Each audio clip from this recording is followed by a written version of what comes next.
The next thing I want to talk to you about is a bit more about the organization of the periodic table. So, there's a zigzag line, I'll call it the staircase in class, that runs between boron and aluminum, and it steps on down through tellurium and polonium.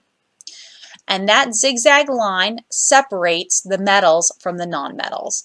Metals are all to the left of the zigzag, and most elements on the periodic table are metals. There are more metals than anything else. The nonmetals are to the right of the zigzag. The exception to that is hydrogen. Hydrogen is a nonmetal, and we don't draw it to the right of the zigzag. Metalloids are right on the zigzag staircase. So boron, silicon, germanium, arsenic, antimony, tellurium, and polonium. You need to be able to identify those. They're right there on this staircase. The one element that's on the staircase that is not a metalloid is aluminum. Aluminum is just straight up a metal. It has all the standard properties of aluminum. It conducts electricity, it conducts heat, it is shiny, it is malleable, it is ductile. So it's a standard metal. I've kind of given a hint to some of these things when I was talking about the properties of aluminum, but I want to talk about the differences between these different types of elements. How do you know something's a metal versus a non-metal? What are the properties you're looking for? So let's look at metals. Metals are good conductors of heat and electricity. They are usually solids at room temperature, although mercury is an exception. Most are lustrous. That means they're shiny. Most are malleable, which means you can hammer them into sheets. Most are ductile. That means you can draw them into thin wires. Most have a high tensile strength, which means they resist breaking when you pull them. So this is a summary of what makes a metal a metal. How about nonmetals? Some of the properties of nonmetals. Well, they're kind of the opposites of metals. They're poor conductors of heat electricity.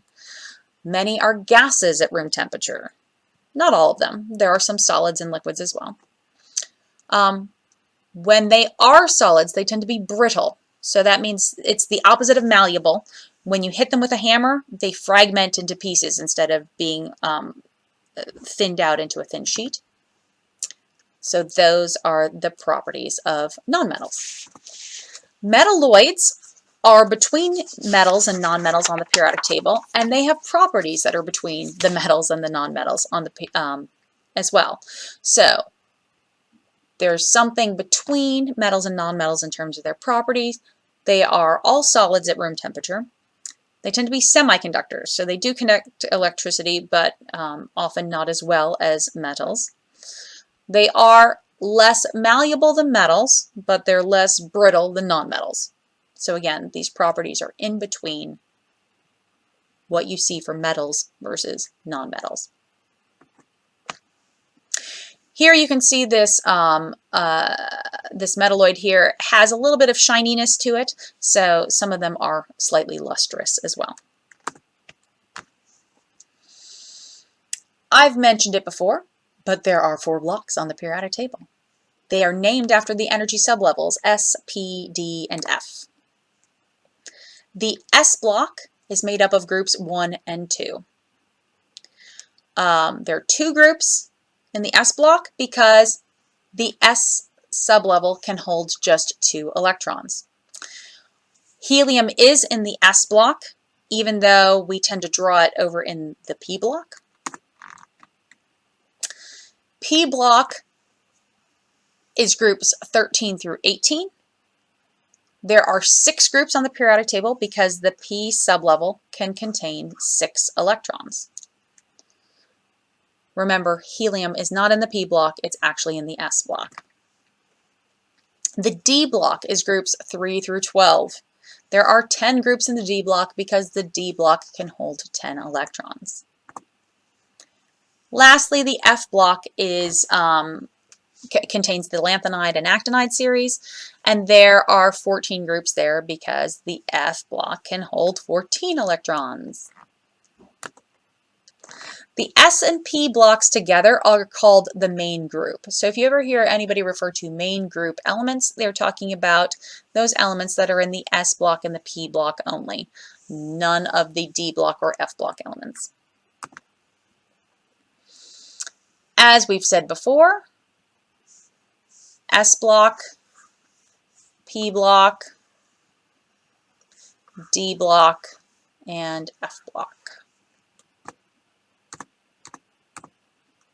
Remember, in the D block, you have to subtract 1 from the main energy level to get the correct energy level for that sublevel. So, I'm sorry, subtract 1 from the period. Subtract 1 from the period to get the correct energy level for that sublevel.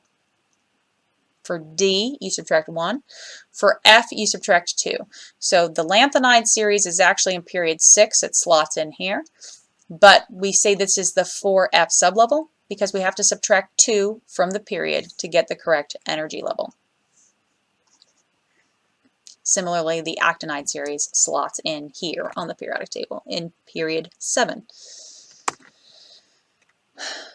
We are going to look at specific groups and their names and their properties so that we can kind of get a sense of who are the most reactive on the periodic table and who are the least reactive on the periodic table.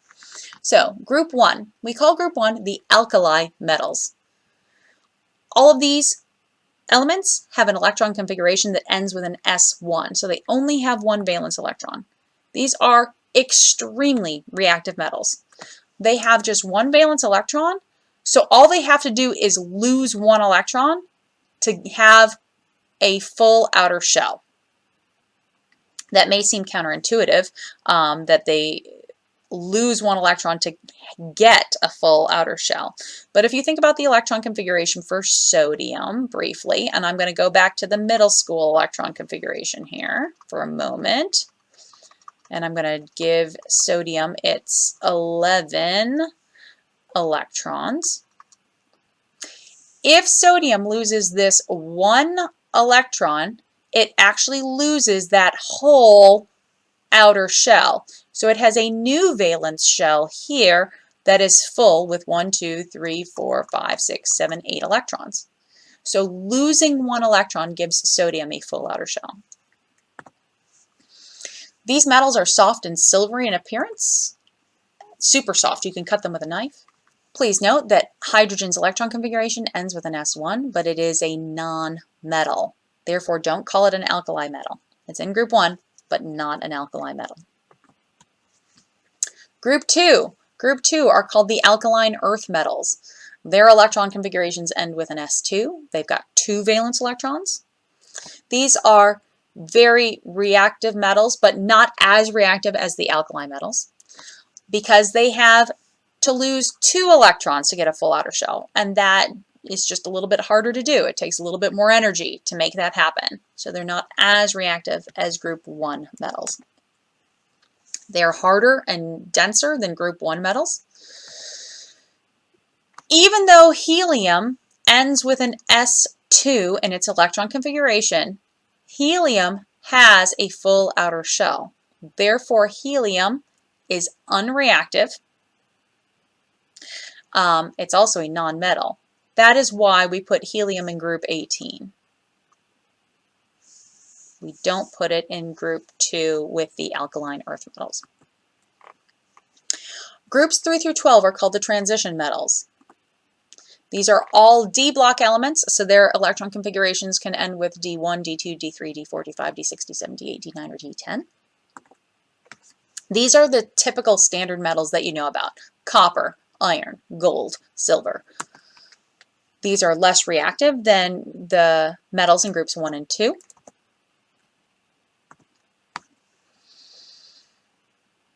Groups 13, 14, 15, and 16. These aren't in your notes because they don't have a special name, but they're worth mentioning because there are some important elements in here. These are P block elements. Their electron configurations end P1, P2, P3, or P4. They don't have special names, so what we tend to do is just call them by one of the elements in that group. So group 13 is sometimes called the aluminum family.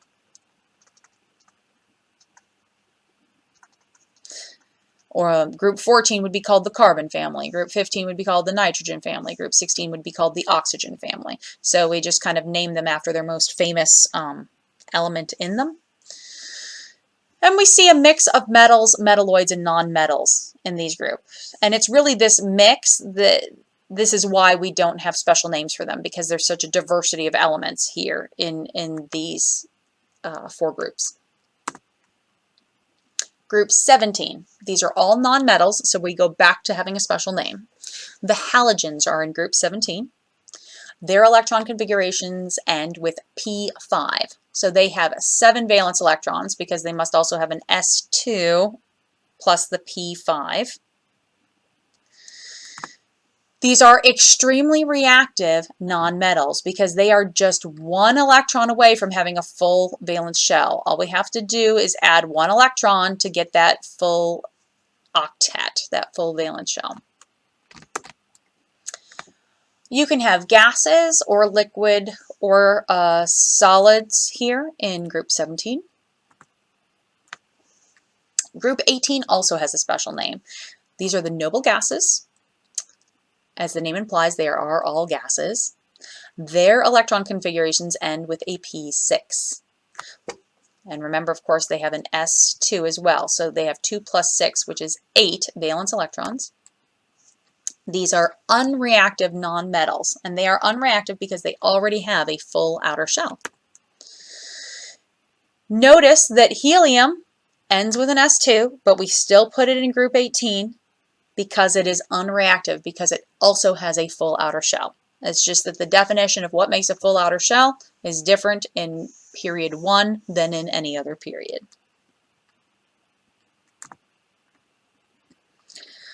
The lanthanides and actinides, those series are at the bottom of the periodic table. These are F block elements, so their electron configurations end with, the lanthanides end 4F1 to 4F14. These are shiny metals, and they're about as reactive as the group 2 metals. The actinide series ends with electron configurations 5F1 to 5F14, and these are all radioactive.